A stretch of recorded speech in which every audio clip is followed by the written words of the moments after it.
This is the piece that we have been performing. This is the piece that inspired the whole lecture recital idea. It's just that somehow this does not work at all, this place. Thank you, Nick.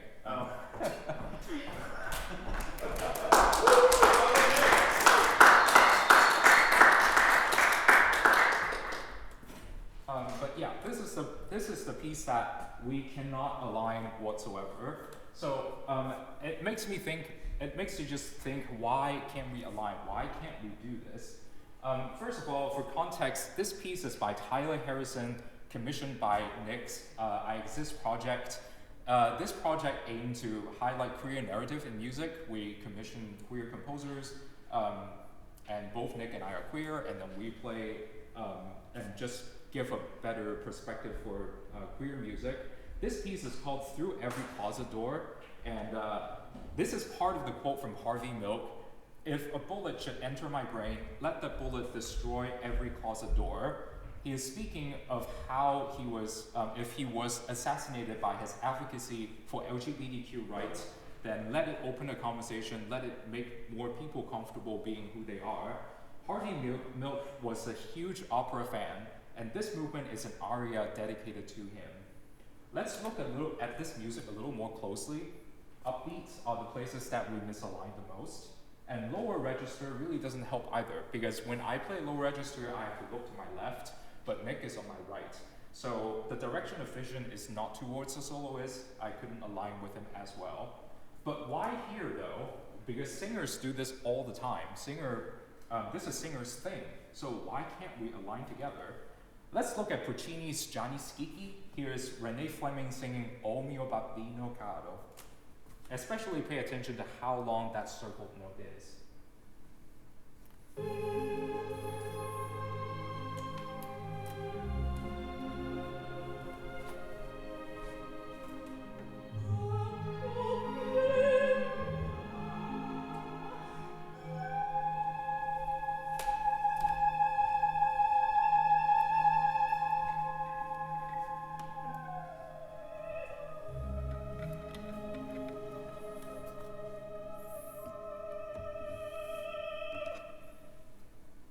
Incredible singing. After that high note, she still has so much air after that, you just have to let it all out on that last note.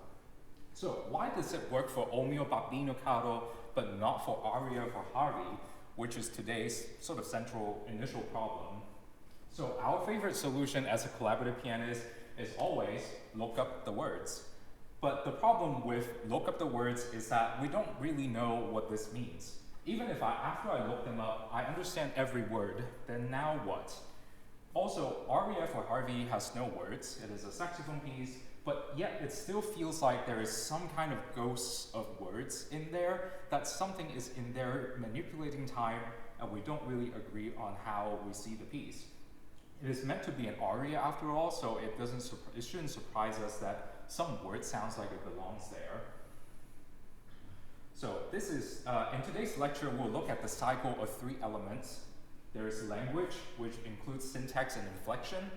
There's poetry, which includes sound devices like rhyming, like alliteration and prosody. And then music is mainly about rhythm and melody. This wheel is not completely new to us. Of course, poetry can exist without language. This connection is very well explored. Between poetry and music, we have songs and arias. We also have decades, if not centuries, of experience studying them. But between music and language, it is much harder to do meaningful work because it is so much more abstract that we couldn't really put it in concrete words. How do language affect music?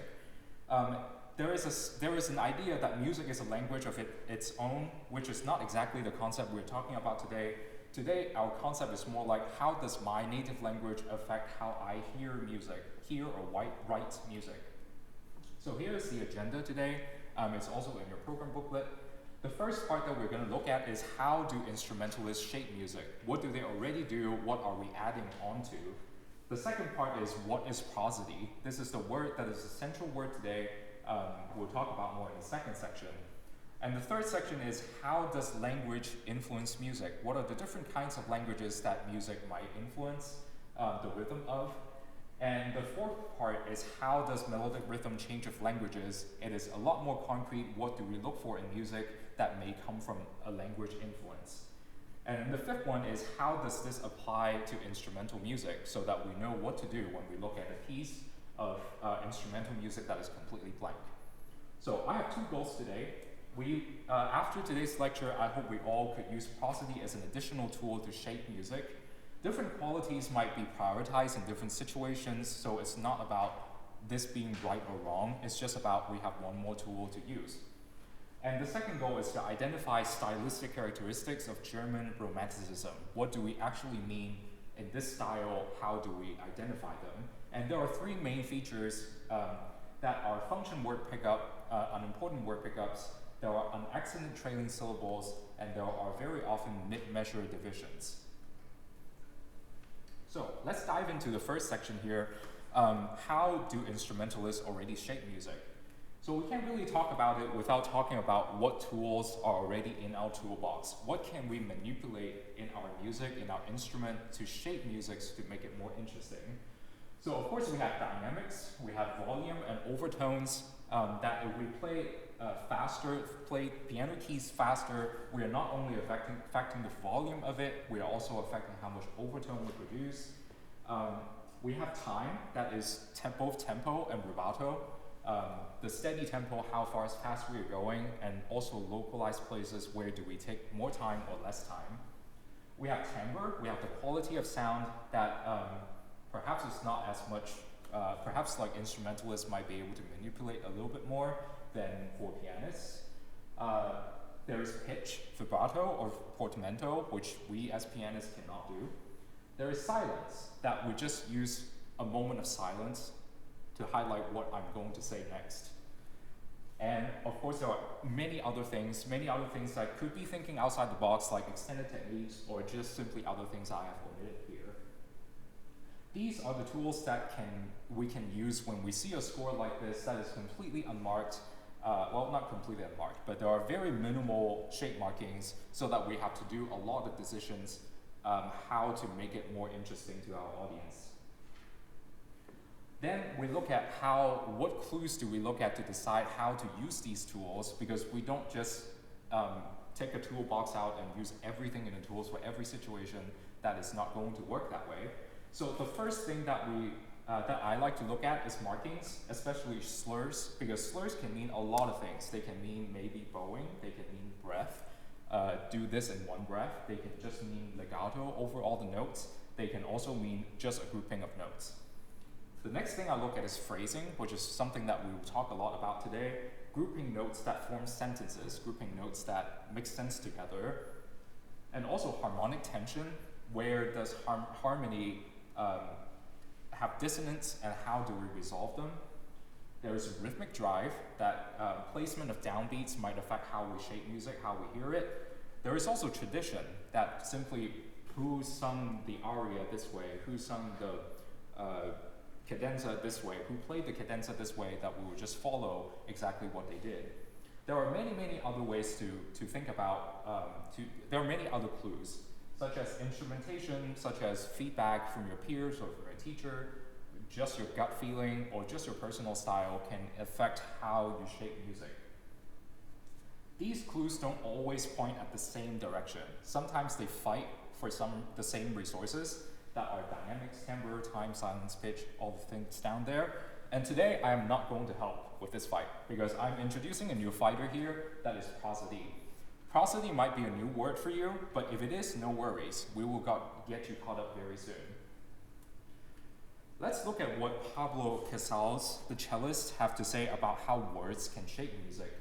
He gave an interview that turned into a book chapter, Diction for Instrumentalists. His main point is that over long notes, if we put a long diminuendo over it, put a slight decay over it, then it will give interest to what's coming next.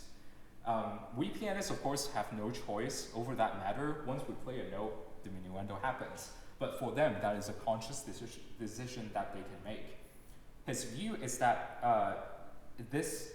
even accents are defined by this kind of softer dynamics around them so that the accents can be a peak that will give interest to it.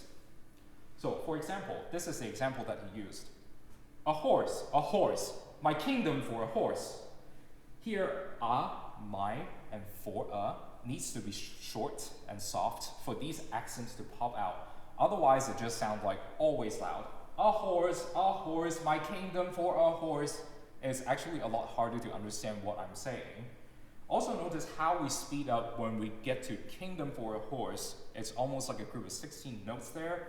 Otherwise, for will receive a lot of stress that it does not deserve, such as a horse, my kingdom for a horse. This rhythmic property will become important later as we talk about stress type languages. This is what it looks like when we translate that to music. So let's look at the score first. We have sempre fortissimo, always forte, always super loud, and in the middle, a sforzando. So it really just sounds like we have a flat dynamics and then there is a peak in the middle of it. But in Casal's mind, this is what he suggested, to just having the long note in the middle and also at the end, those would be the crescendo, since he thinks that will give interest to what's coming up. And then especially around that sforzando, that is another reason for it to taper off so that it gives more interest to that sforzando notes. Let's look at another perspective. This is Deborah Rambleson on shaping piano music. We pianists have less tools in our box, like we just said. We can't really do portamento or we can't affect our vibrato that much. So what's different, what we do for us is a little bit different than what other instrumentalists can do on like a string instrument or even a wind instrument. So here are a summary of her ideas. She dedicated a whole chapter or two almost on interpreting slurs. Are they marking where the phrase are, where they start and where they end, or are they connecting two things that are already there, that just two phrases connectors? She suggested that the crescendo should be used on resolving harmonic tension. She gave a lot of thoughts about how to play phrases that she thinks we should start soft and move towards downbeats, and then every new attack after that should come a little softer than previous notes to not break the legato, and then we do a decrescendo towards the end. There can be a lot to expand on this, but I'm not going to expand a lot today. I highly encourage you to read this book because it's a very insightful read for me. So let's move on to our next idea, what is prosody? Here's an idea from Alexander Tumanov's article about using music as a tool to learn a second language. Prosody deals with the segmentation of speech, which includes the succession of pitches, melodies, distribution of stress, relative acceleration or slowing down of speech, and disruption of speech, pause. Clear? So now we're all experts. But in case we are not experts, in case we haven't digested that just yet, here are some more insights about what prosody is. Here is pitch. Here is stress. We'll talk a little more later about what that really means. And here is time, acceleration or slowing down, and then silence. Timbre is sadly missed out because it would sound a lot like a persona switch if you suddenly switch your voice when you're reading a poem. So like what the Earl King would do, but that doesn't actually happen a lot in poems. Here is another view of what prosody is by Joseph Musserman. He thinks that there are, just like music notations, there are varying degrees of details you can put in, because in music notations there are a lot of things that are just understood. They don't really put it in there, and prosody is exactly the same way. Accents can mean pitch, length, or stress. The meaning can change by changing accents where they are, and semantic accents are usually downbeats, and semantic accents means that words that carry main logical and symbolical meanings, and we usually place them on downbeats. So let's look at an example of prosody notation. This notation up here, each division is called a foot. It's like a measure. This poem is called what we call an iambic tetrameter. An iamb is a unit of 2 syllables with stress on the second syllable, and tetrameter is just each line has 4 feet. All the symbols about the words can be understood pretty intuitively if you hear me read this poem, this line. The sun that brief December day rose cheerless over hills of gray. So that's where the stresses are, is that little up symbol means. When that translates to musical notation, it may look something like this. You may also feel like the bar line needs to shift to the other word so that sun is on the downbeat, brief is on the downbeat. And if you feel this way, it is completely natural because this is actually how German romantic composers would have done all the time. So far so good, it's pretty simple, right? This can get very complicated very quickly. This may look very crazy, but if you read it naturally, if you read it out loud according to this exact rhythm, it will actually sound very natural. Let's all try it out loud or in your head, up to you. There are 2 slides of this, and here's the tempo. 1, 2, 3, 4. I, too, dislike it. There are things that are important beyond all this fiddle. Reading it, however, with a perfect contempt for it, one discovers in it, after all, a place for the genuine. Hands that can grasp, eyes that can dilate, hair that can rise if it must. These things are important not because of high-sounding interpretation that can be put upon them, but because they are useful. It's actually pretty natural, right? But it looks so monstrous up there. Notice how we have a lot of triplets up here. We have so much of it, we changed the meter into 6/8. That is actually, in my opinion, that is what separates English from German, because English is a Germanic language. They share a lot of similarities, but natural English flow contains a lot more triplets, at least in the tradition itself. Now that we have a grasp of what prosody can look like, I hope we can agree not to say look up the words anymore, because it's not a very specific feedback. It really is one of the less helpful feedback that I have personally received. Let's break this down into prosody and word painting, because in general, that is the extent of effects words can have on how we interpret music on an instrument. So let's make sure we understand what the difference between prosody and word painting is before we go on and do a case study. We're going to look at Die Schöne Müllerin by Schubert, and the Die Mühle und der Bach, the Miller and the Brook, is maybe one of my favorite from the set. It is essentially a conversation between the brook and the miller. In the start of the poem, the miller speaks of unrequited love. He likes this girl who does not like him back. In the second stanza, the brook now describes a wonderful world of love without sorrow. Like, here is an escape, take it or leave it. And stanza 3 is when the miller actually take it. I guess trigger warning that he committed suicide and he basically desires a release from painful life and drowned himself in the brook. And before we go any further, we are only going to talk about these first 2 lines here and get a sense of how prosody and word painting are different things. Let's listen to Dietrich Fischer-Dieskau sing this while you take in the words and translation.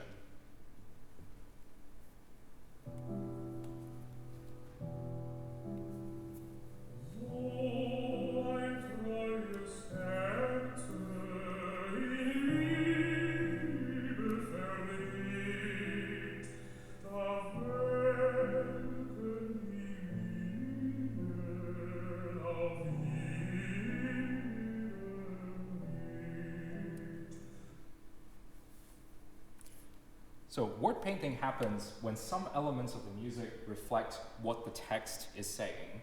Here are a few spots of word painting that you may have already noticed. As we sing about a true heart, we have a heartbeat motive going in the piano part. This is about time, since this is a rhythm thing, so I classified it under time. You may also have noticed that there's a dissonance on the word love, because this love is not going well. As a performer, we can use time and dynamics to help highlight this. There is also a wilting happening to the melodic pitches here, and dynamics can help us really bring this out. When meaning of the words are reflected in the music and we as performers can showcase them, we can make a feedback specifically about this word painting. Prosody, on the other hand, is just how the text read naturally. So, for example, with all these orange words are downbeats, are a little bit more stressed. Where a true heart in love dies, there wilt the lilies in every bed. Wo ein treues Herze in Liebe vergeht, da welken die Lilien auf jedem Beat. It is, of course, I'm just reading what is on downbeat without regard what word is there. If we think about what words are there, where and every are not very important words, so we can really unstress them a little bit. And these two lines are really about heartbreak more than the lilies, and I personally would highlight heart, dies, and wilt. And all of this I'm just thinking in a text kind of way without any regard of the melodic line so far. When someone else can decide to highlight love also, or pick and choose from these options, there are no right answer here. So if I'm to read this according to what I pick as important, it would be, where a true heart in love dies, there wilt the lilies in every bed. Let's recap this prosody business in visual representation. This is all the text with each of these words in a bubble. Every bar line is marked by a dotted line here. These are all the downbeats, and they will naturally sound a little bit more important. I decided where and every are not that important, so I take them down just a little bit.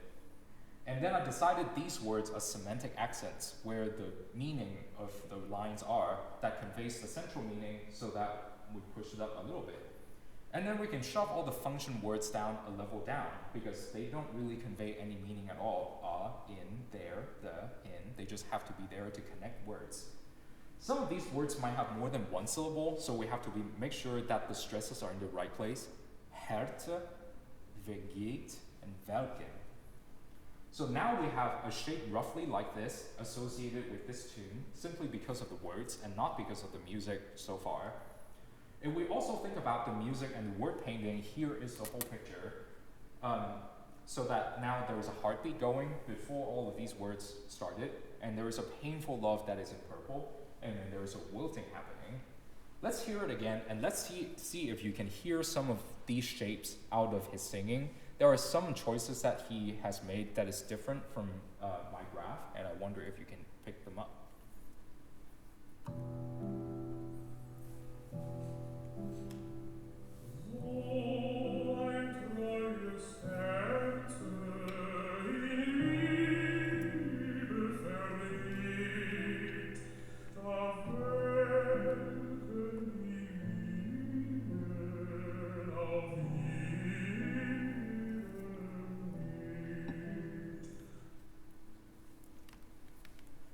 So now the $1 million question is, do these notes imply this shape even without the words? So even just this tune.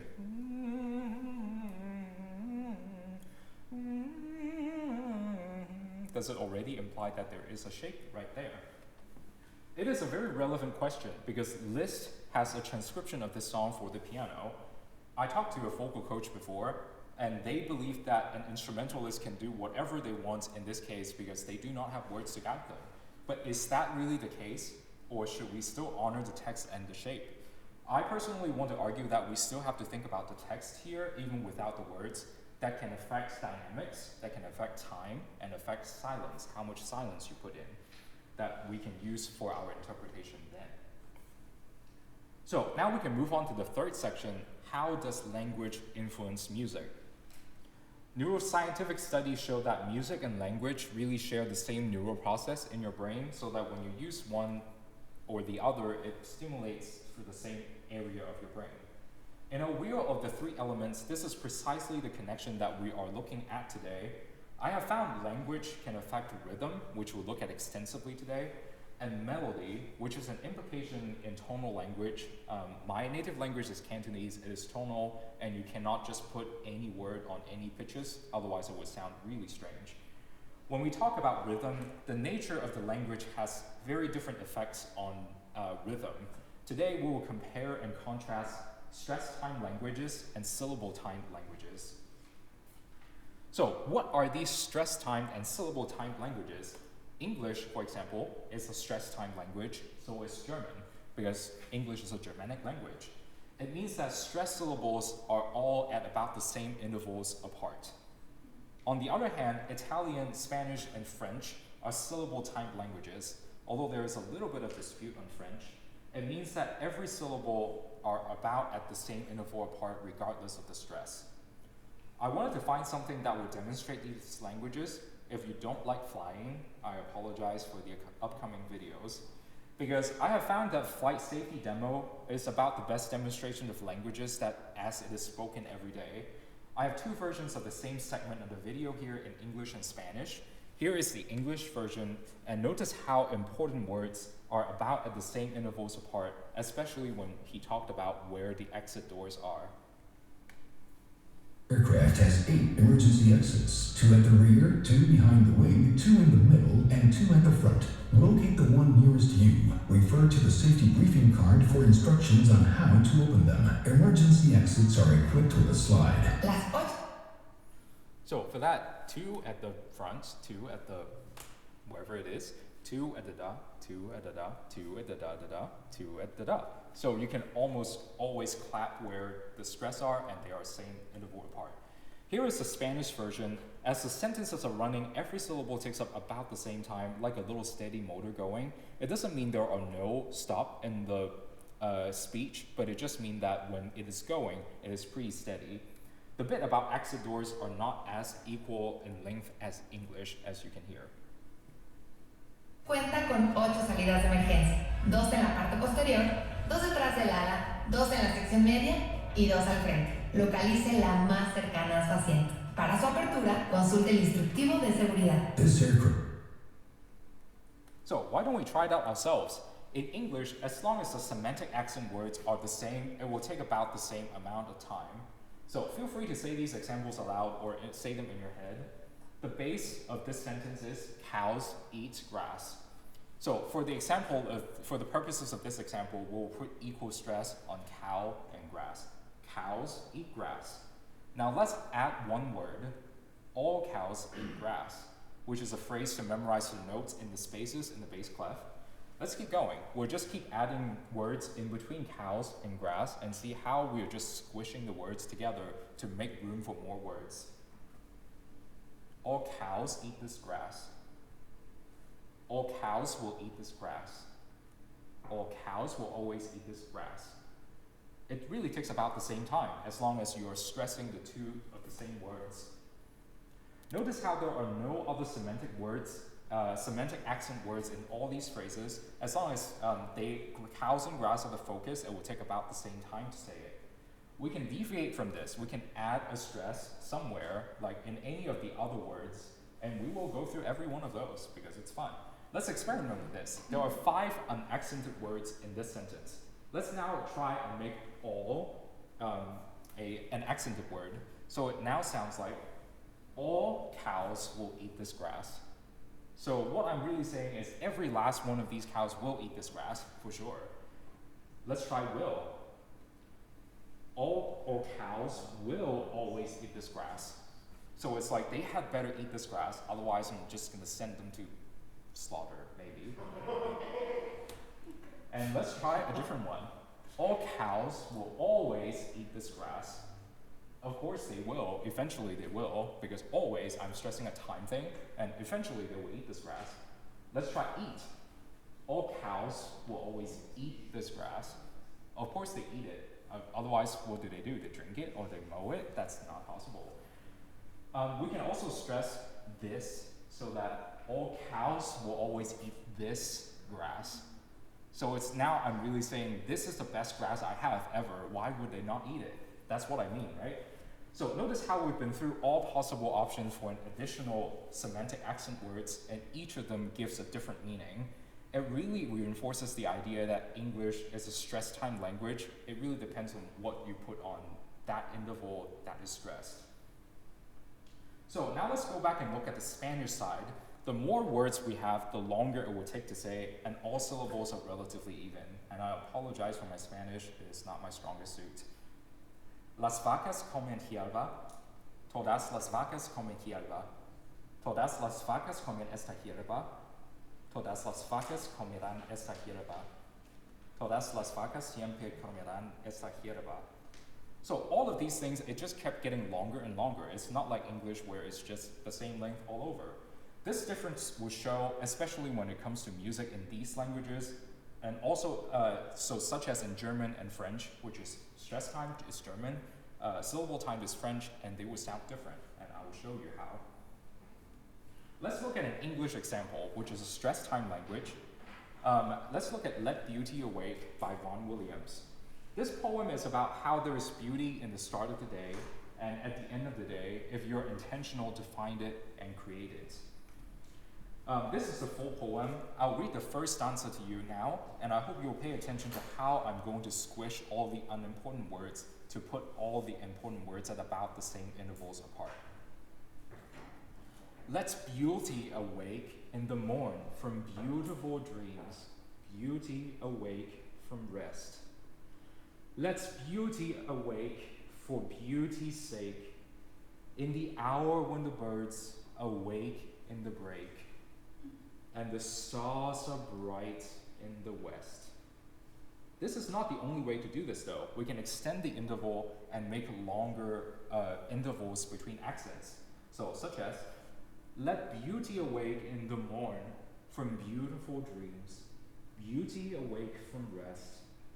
Let beauty awake for beauty's sake, in the hour when the birds awake in the break, and the stars are bright in the west. That also works, right? So it's really up to us to decide what do we want to do. So let's see what Vaughan Williams think of this poem when he set it to music with the help of my incredible friend Rosalind here. I'll put the words back up so we can follow along and really appreciate how this is an example of a stress-timed language.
Contrast this with French, which is a syllable-timed language. I want to look at La Nuit Vaporée by Debussy. The poetry is symbolist, which is a literary movement that Debussy would rather associate with, rather than Impressionism, which we commonly think when we think Debussy. This song is more commonly known as Romance, and it is from the first book of soprano solos that is very popular among starting sopranos. Here is the first half of the song. I'll again let it play and let you familiarize yourself with the words and translation of this text before we go on.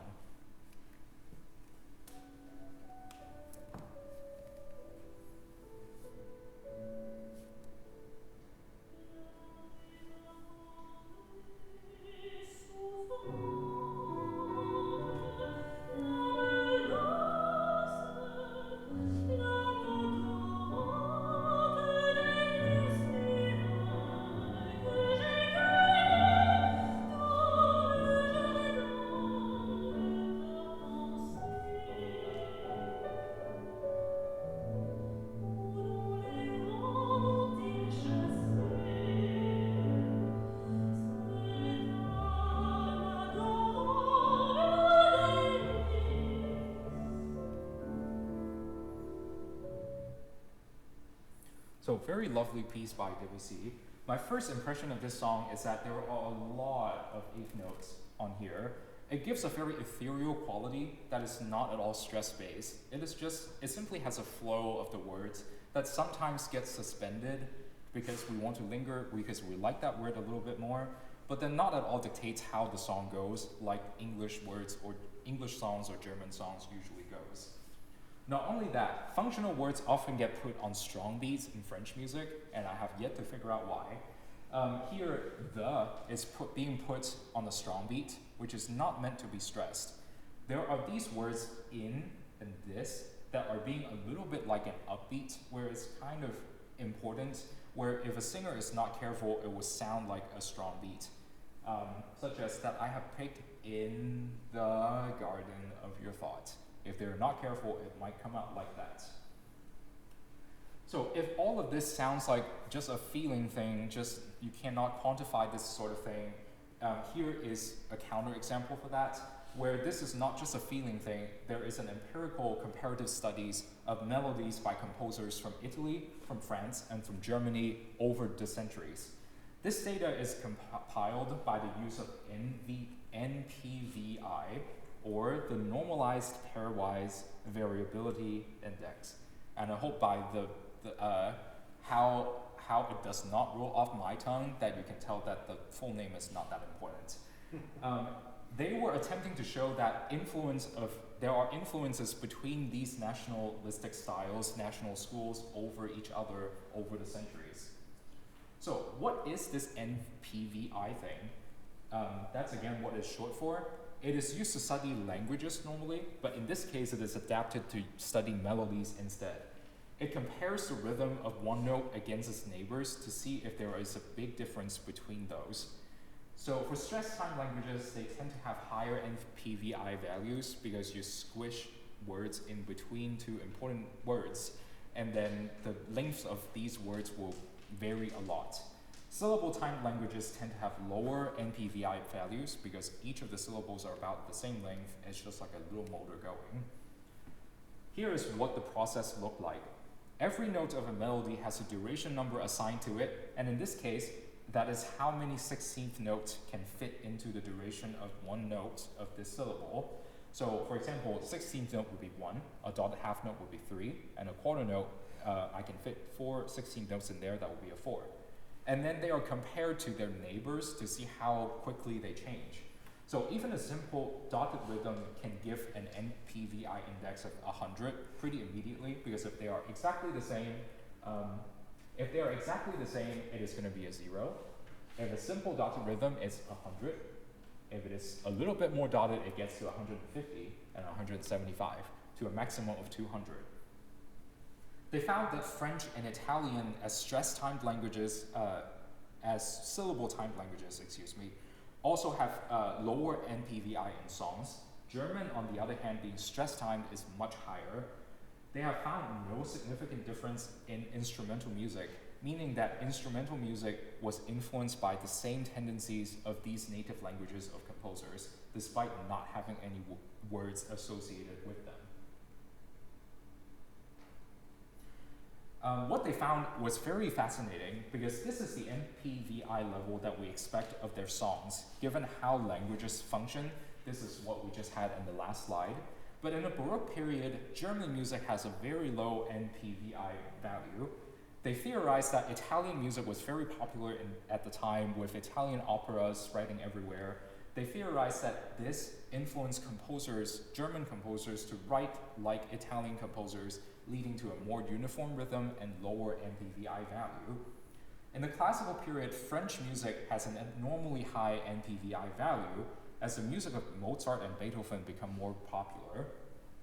And in the Romantic period, a curious schism then happens with French composers, with one school following the lead of Erik Satie, going very low in NPVI, and the other group following the German school led by Wagner, leading to higher NPVI values.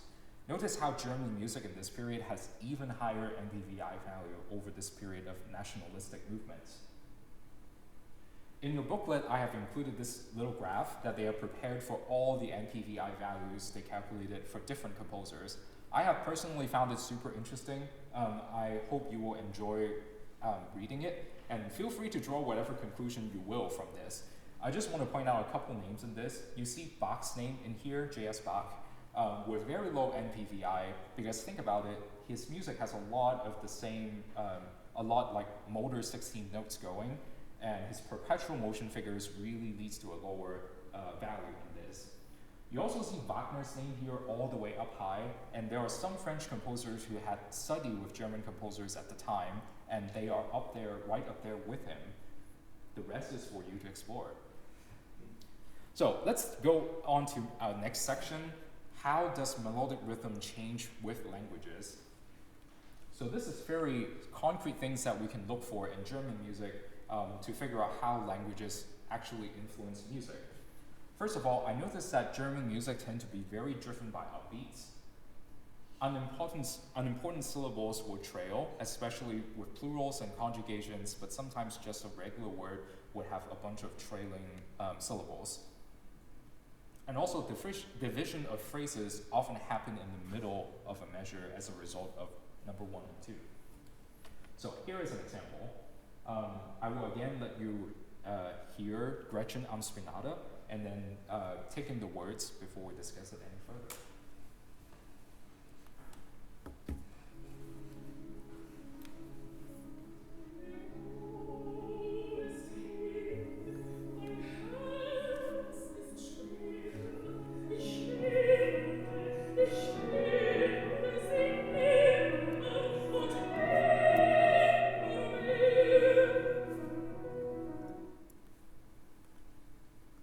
So with that, let me take a moment and explain what I mean with those 3 things that we were watching out for.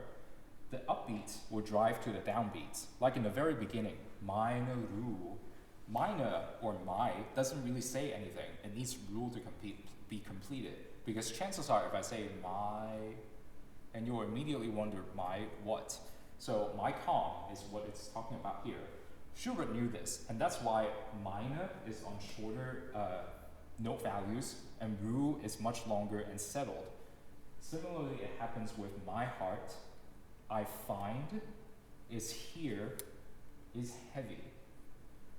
Trails are kind of the opposite of this, when the main meaning of a word is already out and easily anticipated, but the words just need to be completed.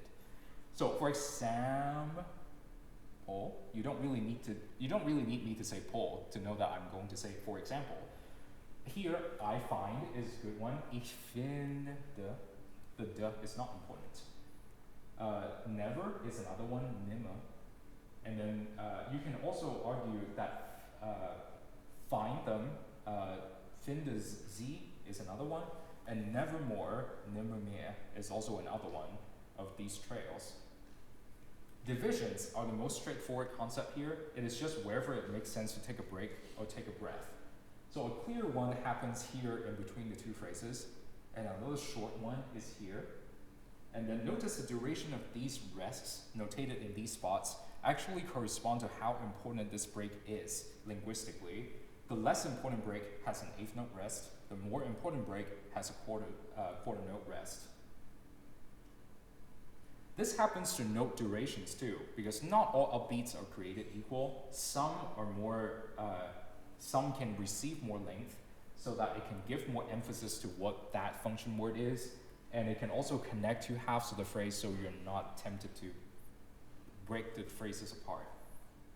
You can see it here with In der Fremde by Schumann. As before, I'll let you take in the words and translations, and I will invite Roslyn and we'll perform this section for you. As you listen, you can start to think where the upbeats, trails, and divisions are.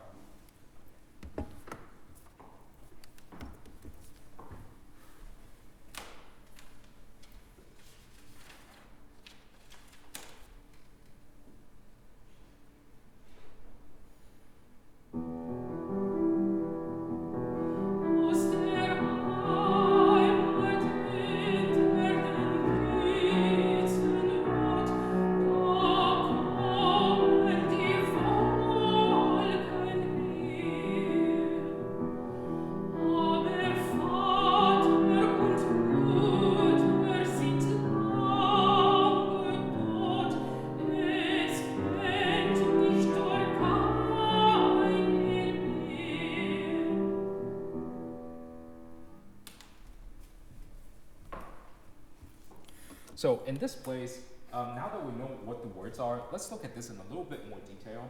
I hope you already noticed some of these upbeats lead to more important words. I'll add one more down here. Since father and mother along doesn't really make any sense.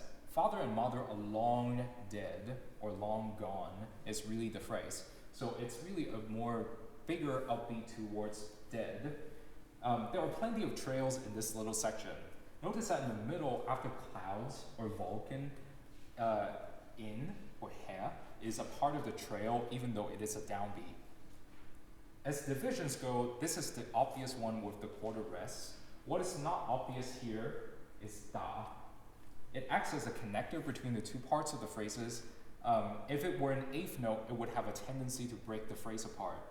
Aus der Heimat hinter den Blitzen rot, da kommen die Wolken her. Instead of aus der Heimat hinter den Blitzen rot, da kommen die Wolken her. I would take a breath there still. Da is arguably also carrying more meaning than other functions toward here, as it draws your attention to the location of the lightning and the clouds, where the homeland is, because that's what the song is about. I am in a foreign place, I am looking forward to my homeland, but I don't know anyone there, nobody there knows me, and this da really draws your attention. There is where the clouds, where the lightnings are, is where I came from, which is no more. We'll now perform the whole song with all the markings out. I hope you will pay attention to these musical shaping features informed by prosody.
Feature about upbeats is that they can have hierarchy, they can layer over each other just a little bit.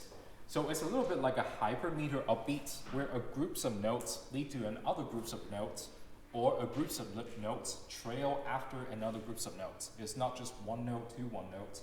It is very comparable to Schenkerian hierarchy if you are familiar with Schenkerian analysis. So for this, let's look at Brahms. Rosalind and I will perform this section for you while you read the text.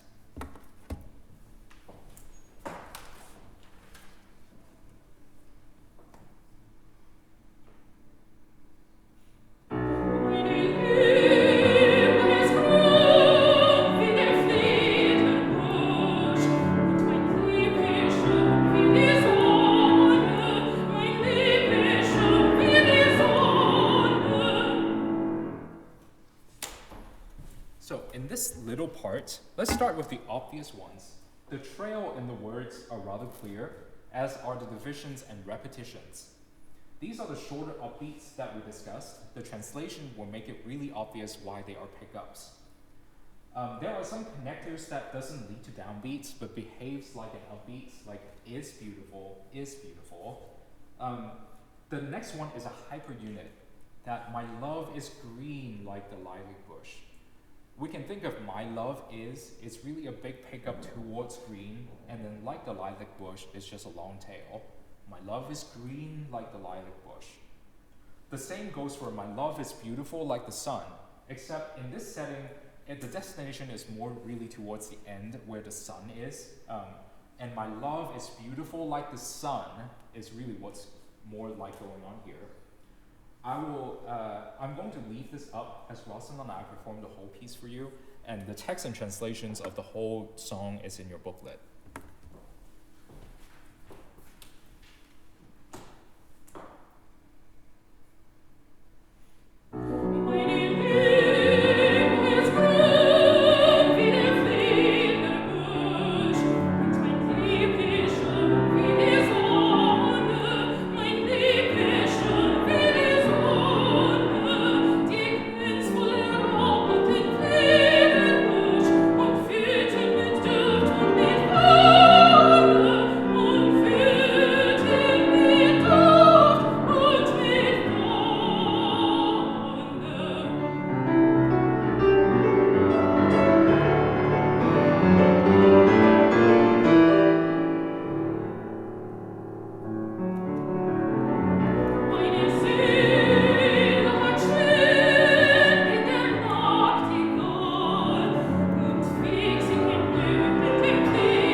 So as we discuss the linguistic features of German, it is important to remember I am focusing on German Romanticism in particular.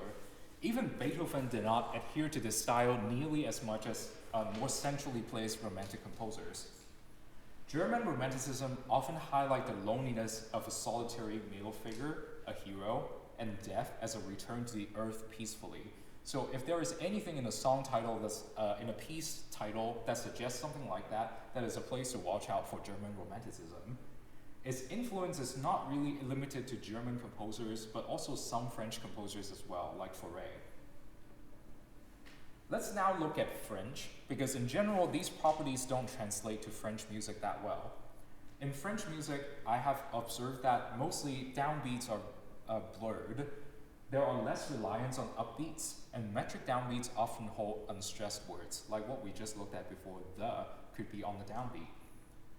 The trails also exist, but it is for ending mutes, like so that things are, they do not speak it in everyday speech, but in poetry and music, they add a mute at the end to make it, make an extra syllable.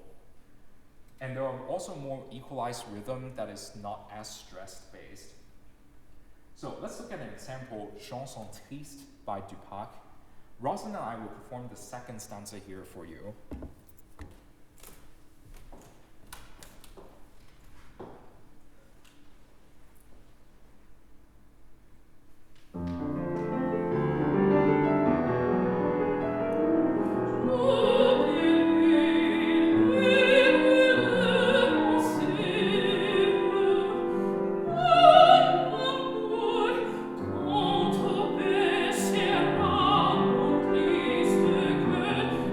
Triste que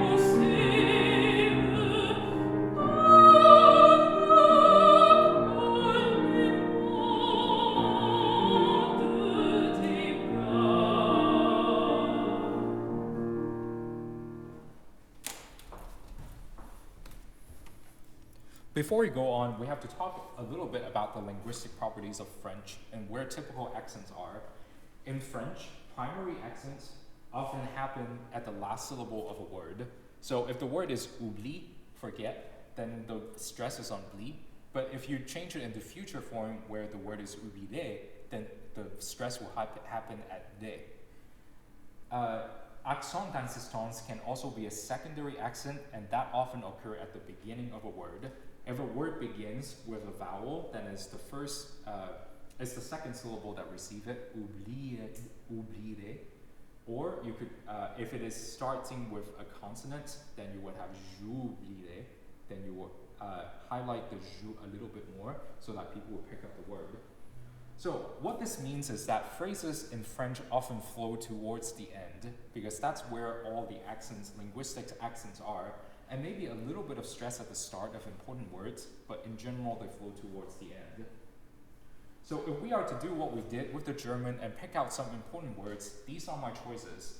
Notice that the diction rules that we talk about apply here, as I've only highlighted the stressed syllable of all the important words that are towards the end of a word. Let's see if this makes sense. I shall forget past sorrows, my sweet, when you cradle my sad heart and my thoughts in the loving calm of your arms. So these stresses seem to make sense to me. Now let's map these stresses onto the music itself. Unlike the German or English example that we look at, these stresses are practically everywhere in the measure. Sometimes they're on beat 1, but more often they are scattered around the measures. If you look closely at the important beats here on beat 1 and 3, which is where the piano figure reaches its base, some of these words are really odd to put there. We have the, we have my, we have when, we have in, and nothing here at all. So if I read this in English, this is the equivalent of what it would sound like in English. It would be pretty weird. I will forget the sorrows of the past, my love, when you cradle my sad heart and my thought in the calm loving of your arms. Doesn't that sound a little bit weird? It doesn't sound like the French flow does not work in English at all. And if we try to identify the 3 characteristics that we have been doing for German, it doesn't look the same at all. The trails are comparable, admittedly, but the separation is not regular at all. This is really one long phrase that you have to choose the least of the devil for places to breathe. There are no typical upbeats to downbeat movements. Function words lead to all kinds of beats in the measure, it's not usually beat 1. And even the higher priority pickups are not going to beat 1, but in this case going to beat 3 when you cradle in the calm. So here is the whole piece that we will perform for you, and as before, the whole text and translation are in your booklet.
the last section today is how does this apply to instrumental music?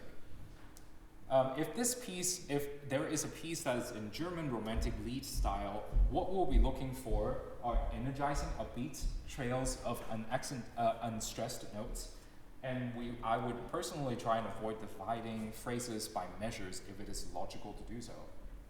So let's look at an example. This is Schubert's Impromptu in G-flat major, and one of the more song-like piano music out there.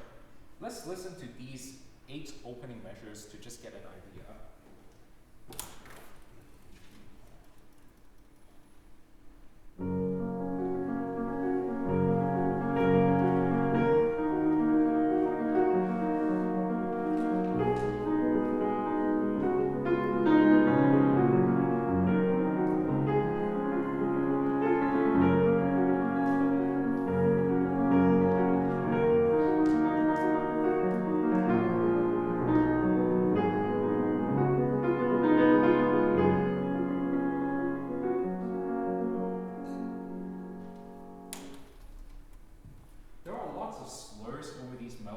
Precisely one slur each measure, but I think we can all agree that that is not how the phrase divides. This is my idea of the phrasing of this section. I'm making use of the same notation that I've made use before, with upbeats, trails, and divisions marked in the same color. I'll play it again and see if you agree with my interpretation. The most contested note perhaps is the end of the 4th measure, where that A natural, where does that belong to?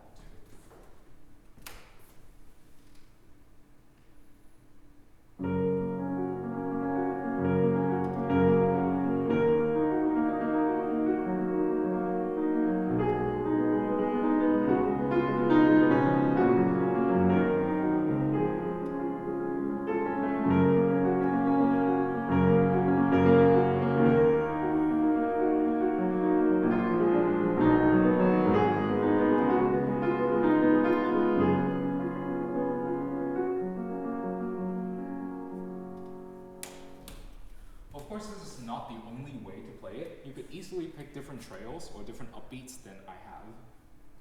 Let's look at another spot in this impromptu.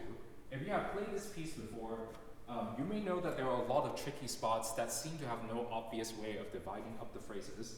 And this is one of those spots that, in my opinion, are difficult to divide. All the apparent endings have been slurred into the next apparent group, like this, so that none of those 4 options are viable options to divide up the phrase. Instead, armed with the knowledge of the native rhythm of the German language, I propose this shape. The whole thing is pretty much one phrase, ending in the middle of the measure in the last measure shown up there.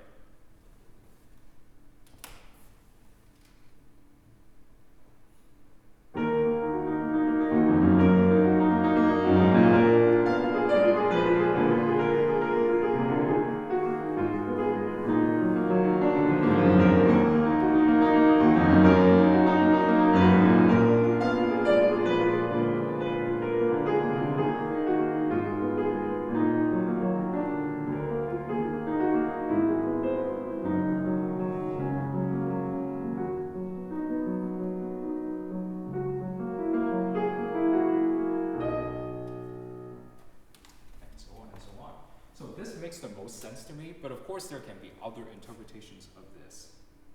Here is my interpretation of the whole impromptu.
last thing to do is to go full circle and come back to the aria that we started with. These ideas are not limited to composition of the 19th century, but are applicable for any compositions, even from the last year, as long as the style fits. So in this, the interesting thing here is that I can argue this melody suggests that the composer is a native English speaker just because of the amount of triplet used here, which you may recall is a lot more common in English than it is in German. This is the opening idea that the saxophone has, and the opening slur looks a little bit weird only because I pasted two systems together over there. It is not intentionally broken like that. And this is the shaping I hear. With the additional help from markings on the score, specifically slurs and rests. For the saxophone, I take it that these eighth note rests are breaths, and that the first layer of divisions, and that is the first layer of divisions that I laid down. Harmonic tension also helped decide a little bit of this, but the rest is written with the same principle that we have been using of prosody. Now, Nick and I will perform this movement, an aria for Harvey for you. Nick has a little bit of a different interpretation than I do, but it is no less effective, and I'll leave this up while we play.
have some final thoughts.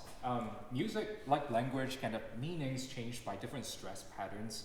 Composers of a different native language and style may hear inherent different stress patterns than we do, and there are no strict rules in doing this, but today's lecture is a proposal that there is one more layer of consideration when we instrumentalists shape music.